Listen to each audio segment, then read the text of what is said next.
Channel. So we have an Invicta Pro Diver. This is from Aaron over at the OFD channel to check out here.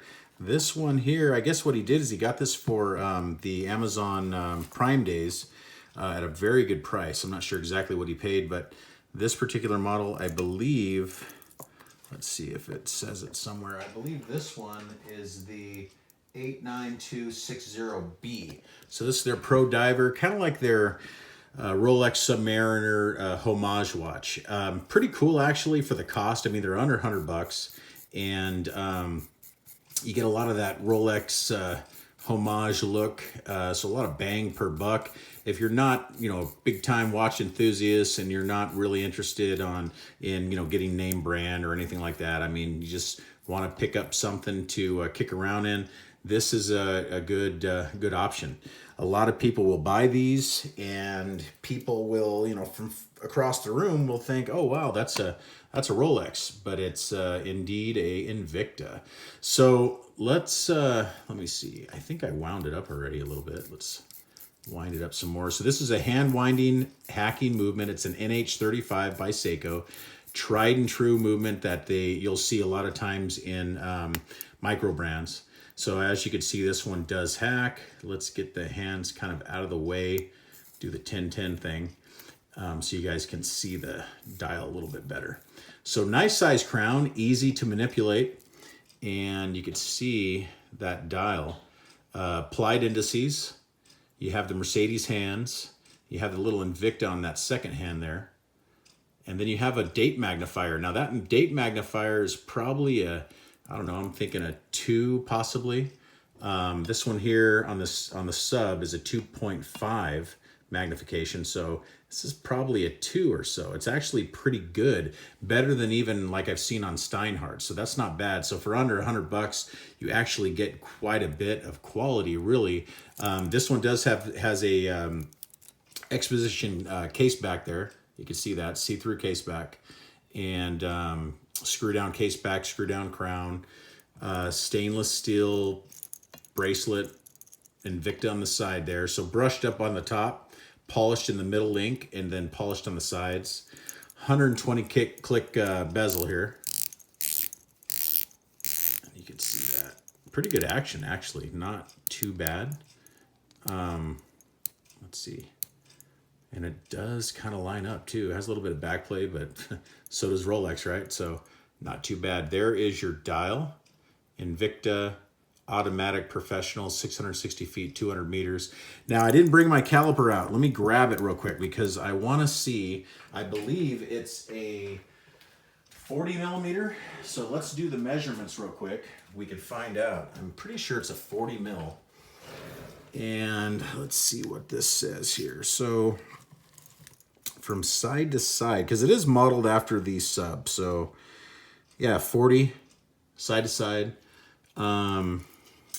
The wingspan is coming in at 47.6, so almost 48.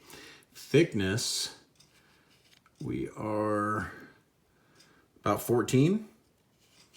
Crown, about almost 7, 6.7.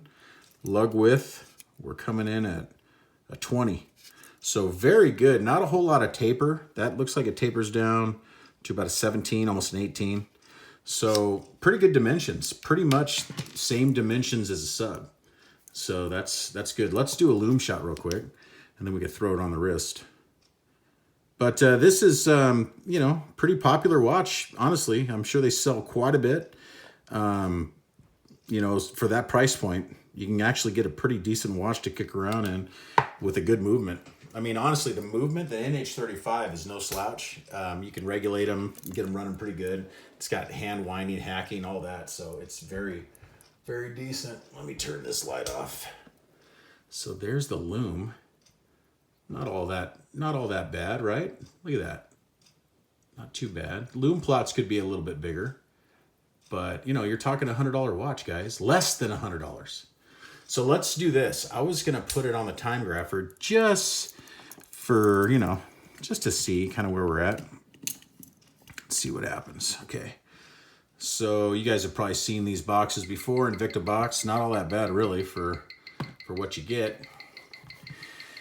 And right out of the box, you can obviously tell it's a 21,600 vibrations per hour, so it's a little lower beat rate, Seiko rate, plus 5 seconds so far, and a 260 amplitude. I probably don't have it wound up all the way, and in fact, that raised a little bit, so 267 right now.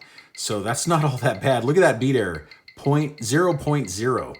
That is actually pretty respectable. Look, 27 now, or 271, so it's going up. So that's actually decent. I would not complain about the way that movement's running.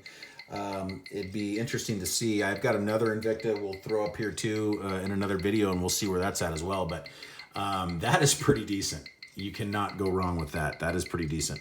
Let me take the Rolex off, and we're going to stick it on the wrist and see how it looks. So I am a 5-digit Rolex guy, and this will fit, I'm sure, just like the sub does. Oh yeah. So there we go. On my 7.5-inch wrist, you can see it just fits perfect. It really does. And it wears nicely. Big proud Invicta etched into the side of the case there. But and nice crown guards. Not bad. I mean, that is really not bad at all for less than $100. So, of course, you know, there's going to be haters out there. You're going to have people in both camps. You know, the guy that, oh, you just buy that. You don't need a Submariner. It's just like a Submariner. Yeah, right. Then you got the other people in the other camp. Oh, it's not worth the shit because it says Invicta on the dial. Well, you know, it's all subjective. It's all what, you know, just on the end user on what they want. And you know, for having a Seiko movement being under $100, you get some water resistance. It looks like it's 200 meters. In fact, I think you can get these with a Swiss ETA movement too. You're gonna spend a little more, maybe closer to $300, but you can get one with a 28-24 movement. So, I mean, if you want an Invicta that's Swiss made, you could go that route as well. So that's not all that bad either. So there you have it, guys. This is the Invicta Pro Diver. Thank you, Aaron, over at the OFD channel. I appreciate it. Thanks for stopping by, guys. Have a great rest of your evening. Thank you so much. Bye-bye.